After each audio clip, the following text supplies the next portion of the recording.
महालक्ष्मीच्या मंदिरातील मातृलिंगेश्वराचं हे मंदिर श्रावणातल्या प्रत्येक सोमवारी आणि महाशिवरात्रीला आपल्याला दर्शनासाठी उघडं असलेलं पाहायला मिळतं। पूर्वीपासून हे मंदिर पूर्ण उघडच असायचं, लोकांची ये-जा त्या ठिकाणी असायची, लोक दर्शनाला जायचे। परंतु मध्यंतरीच्या काही काळामध्ये सुरक्षेसाठी म्हणून त्या मंदिराला बंदिस्त करण्यात आलं, कुलूप लावण्यात आलं आणि आता श्रावणातले 4 सोमवार आणि शिवाय महाशिवरात्र यावेळेला हे मंदिर उघडं असतं। आणि शिवाय प्रत्येक दिवशी असलेल्या आरतीच्या वेळेला आरतीचं दर्शन ज्यावेळेला आरती घेऊन पुजारी वरती जातात त्यावेळेला पाठीमागून जाऊन लोक दर्शन घेऊ शकतात।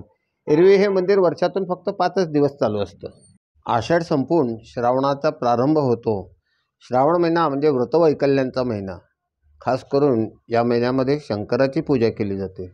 श्रावणाच्या सोमवाराला अतिशय वेगळं असं महत्त्व पुराण काळापासून आपल्याला पाहायला मिळतं आणि यावर्षी तरी 71 वर्षानंतर श्रावणाचा प्रारंभच सोमवारी झालेला आहे।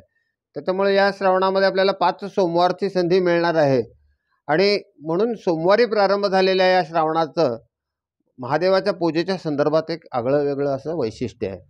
करवीर निवासिनी महालक्ष्मीच्या मंदिरामध्ये थेट गाभाऱ्याच्या वर असलेल्या एका दालनामध्ये असलेलं शिवलिंग, ज्याला मातृलिंगेश्वर अशी ओळख आहे, ज्याची मातृस्वरूप म्हणजे जगताची जननी असलेल्या करवीर निवासिनीचं जे मातृचं स्वरूप आहे, मातृत्वाचं स्वरूप आहे, या करवीर क्षेत्राला महामातृक क्षेत्र असं नाव आहे। आणि या करवीर क्षेत्रामध्ये शिवाची पूजा आणि शक्तीची पूजा या दोन्ही पूजा एकाच वेळेला प्राचीन काळापासून चालत असलेल्या आपल्याला पाहायला मिळतात।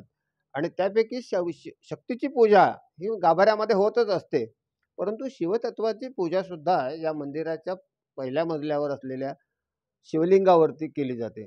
या शिवलिंगाचं वैशिष्ट्य किंवा वेगळेपण म्हणजे याचा जो योनी भाग आहे तो वर्तुळाकृती नसून चौकोनी आहे। आणि आणखीन एक याचं वैशिष्ट्य म्हणजे या शिवलिंगाला पूर्ण प्रदक्षिणा करता येते। इतर ठिकाणी आपल्याला शिवलिंगाला अर्धवट प्रदक्षिणा करावी लागते, कारण ते शिवतत्व आहे। परंतु करवीर निवासिनीच्या मंदिरामध्ये हे शिवतत्व आणि शक्तितत्व हे दोन्ही एकाच वेळेला एकाच ठिकाणी असल्यामुळं शिव आणि शक्ती याचं एकत्रित स्वरूप असल्यामुळं या शिवलिंगाला पूर्ण प्रदक्षिणा करता येते।